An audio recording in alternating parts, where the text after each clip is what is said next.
presentación al grupo de trabajo de Jóvenes en Memoria. Y a Matías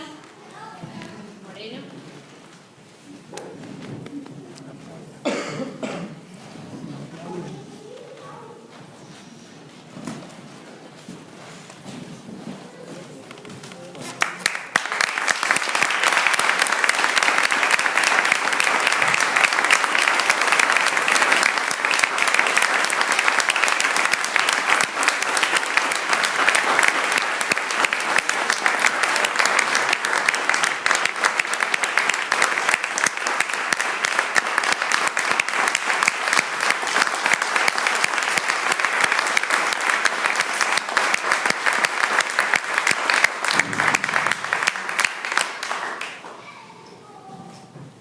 Bueno, buenas tardes, noches a todos. Lo que sí se hace evidente que hace un año hace un poco más de calor del que hace hoy. Lo que no ha cambiado evidentemente es de alguna manera este sentimiento de alegría que envolvió a las jornadas previas del juicio, al juicio en sí y a la sentencia. Me parece que no es casual todo esto que ha pasado acá en Tandil. Muchos remitían al carácter histórico que tuvo el juicio por las diferentes aristas que tuvo durante todas las jornadas. Hoy, a un año, claramente podemos decir que fue un juicio histórico, claramente podemos decir que hay un antes y después del juicio de Tandil. La conformación en su momento, yo voy a contar una infidencia. Cuando a mí me avisan los últimos meses, en 2011, que el juicio se iba a realizar en la ciudad de Tandil, porque el tribunal había decidido que el lugar a juzgar tenía que ser el lugar donde se cometió el delito, ¿no? Tengamos en cuenta,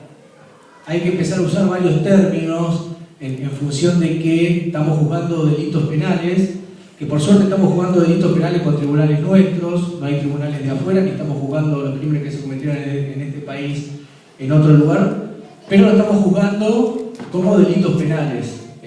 sacando de algún modo la carga histórica que tiene para todos nosotros. Y en función de eso me avisan que iba a ser en Tandil y no así en Olavarría. Entonces, bueno, era de Olavarría, tenía que ser Olavarría, pero no, tenía que ser en Tandil porque el homicidio había sucedido acá en Tandil. Yo tuve en mi interior muchísimas preguntas del sentido común que me decían, bueno, Tandil, un lugar que yo no conocía, un lugar que mi padre solamente estuvo un par de días, un lugar que fue de lo peor en la historia de mi padre, porque acá efectivamente lo matan. Y les puedo confesar que todas esas dudas se me fueron aclarando de alguna manera cuando tuvimos la primera reunión de la multisectorial Memoria, Verdad, Justicia y Alegría, que creo que fue acá arriba, no me acuerdo en qué piso, y que incluso a esta consigna histórica de Memoria, Verdad y Justicia se le sumó alegría. Digo, ahí hay otro carácter histórico. Que la presidenta hace poco haya hablado de la memoria, verdad, justicia y alegría, es en Tandil el primer lugar donde definitivamente se suma el concepto de alegría para dar cuenta de un sentimiento que nos embargaba a todos nosotros. Hoy, si vemos en el presente, las diferentes organizaciones que trabajan la defensa de los derechos humanos suman el concepto de alegría. Me parece que eso también fue un acierto del colectivo militante de derechos humanos de acá de Tandil. Esa multisectorial, además de ser una multisectorial que enseguida abrazó esta causa y la militancia de esta causa, tuvo también la ventaja de que contaba en principio con las compañeras de Memoria en Democracia, con Petra y demás, y con este componente juvenil, emergente de los últimos años, que si bien siempre estuvo latente, hoy está mucho más visibilizado, que juntos hicieron una conjunción, por un lado, esta historia permanente, esta historia viva de las compañeras que fueron las responsables de mantener viva la llama de este reclamo de juicio y castigo, y por otro lado, estos nuevos compañeros que le impusieron de alguna manera una dinámica que tenía que ver, yo hay cosas que ya se me olvidan, pero me acuerdo muy bien las jornadas previas donde salíamos a pegar afiches, bueno, estos globitos que hablaban de la llegada de la justicia, los diferentes recitales, las diferentes marchas que se dieron no solamente acá sino en la ciudad de Olavarría. El final no podía ser otro que la cantidad de personas, como bien decían hoy, que asistieron a las diferentes audiencias. Uno cuando hace un poco de retrospectiva dice, ¿por qué hubo tanta gente en las audiencias? Para escuchar la historia de mi viejo, alguien que no conocía, alguien que seguramente le era muy ajeno a lo que era la ciudad de Tandil. Y por ahí uno hurgando puede llegar a entender que en realidad esta masiva asistencia a este lugar, que todas las audiencias nos habíamos obligado a sacar el famoso parlante afuera, tenía que ver con que a medida que iban pasando las audiencias,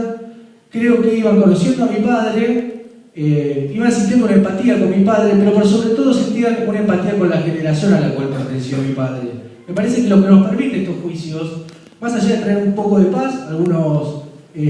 familiares que no hacen más que hoy a un año de la sentencia, puedo decir que lo extraño un poco menos, solamente un poco, porque digo, viene este pequeño baño de justicia. Creo que para lo que sirven estos juicios es que para las nuevas generaciones empiezan a conocer a cada uno, como viejo, que formaron parte de esa generación, y empiezan a sentirse orgullosos de esa generación, porque hoy lo que nos mueve a nosotros es la pasión por la política, pero sobre todo por la identidad y la identificación que nosotros sentimos con estos compañeros desaparecidos. Digamos, esta empatía que se siente con cada uno de ellos cuando asistimos a cualquiera de las audiencias y conocimos su historia de vida, porque en realidad lo que se vio acá es una historia de vida, ¿no? Se pudo reconstruir a mi padre a partir de diferentes testimonios, cómo se crió, cómo vivió, y qué es lo que de alguna manera nosotros buscamos cuando asistimos a los juicios, que nos cuente cómo vivieron, cómo murieron. La mayoría sabemos cómo murió cada uno de ellos, pero en esas reconstrucciones que nosotros nos volvemos a sentir orgullosos de ellos. Yo vuelvo a repetir el carácter histórico que tuvo todas estas jornadas. Me parece que el que la alegría haya de alguna manera tenido a todo el proceso que se dio acá en Tandil no fue un dato menor. La histórica jornada de la sentencia, y me parece que nosotros de alguna manera, volviendo a esto del orgullo que sentimos por esa generación, nos sentimos siempre muy contentos con cada sentencia, ¿no? Porque creemos que es lo que hay que hacer, creemos que, digamos, este presente es gracias a un pasado de largos años de demandas históricas de los organismos de derechos humanos con sus idas y sus venidas, y que este presente es gracias a la conjunción de estas demandas históricas, de estas llamas permanentes durante más de 30 años, pero también es producto de una decisión política que puso a los derechos humanos como política de Estado. Es gracias a esta conjunción que hoy nosotros podemos avanzar, no solamente con las autoridades materiales, sino que creo que el 2012 fue el año donde se empezó a investigar y a profundizar los diferentes juicios que tenían que ver con la participación o complicidades civiles. Tenemos el famoso juicio de Tandil, o el histórico juicio de Tandil. Luego viene la sentencia de Bahía Blanca con la orden de investigar a Nueva Provincia, en el medio procesamiento de Pedro Blaquier como directivo de la empresa Ledesma de Jujuy, y por último el juicio del circuito Camps en la ciudad de La Plata, donde es condenado Jaime Mar, un funcionario civil de la última dictadura militar. Cuando hablamos de historia, me parece que la historia no es algo que está ahí y nosotros la vemos pasar todo el tiempo. La historia está ahí, está para agarrarla y está para transformarla. Me parece que el juicio de Tandil cumplió esa función de transformar la historia. Ya el juicio de Tandil puso un piso a las sentencias. Hoy los jueces se ven en la obligación de seguir investigando esta pata civil, porque ya eso que nos conformaban sobre los grandes cucos de las autoridades materiales ya no nos conforma a nosotros, porque estamos convencidos de que acá no solamente hubo un brazo ejecutor, sino que hubo alguien que pensó esa política, que hubo un modelo de país atrás de eso.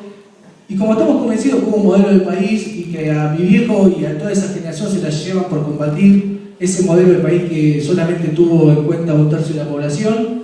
del cual hoy murió, si se quiere, la cara visible de ese plan económico, que en realidad no habría que recordarlo como cómplice de la dictadura, sino que habría que recordarlo en realidad como el mentor de un plan económico que solamente tuvo en cuenta 1/3 de la población, mientras los otros 2/3 se debatían entre la pobreza y la miseria. Digo, Martínez Dios no es sinónimo de dictadura, sino que es sinónimo de pobreza, y eso nos tiene que quedar en claro, y defendió un proyecto de país que no solamente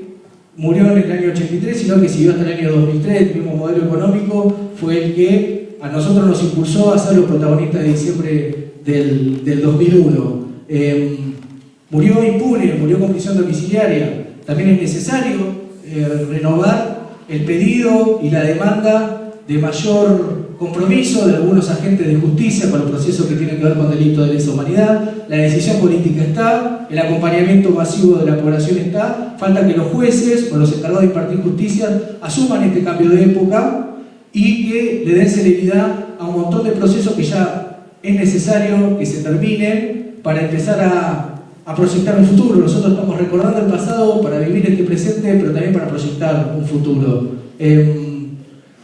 Vuelvo a repetir que estos momentos de justicia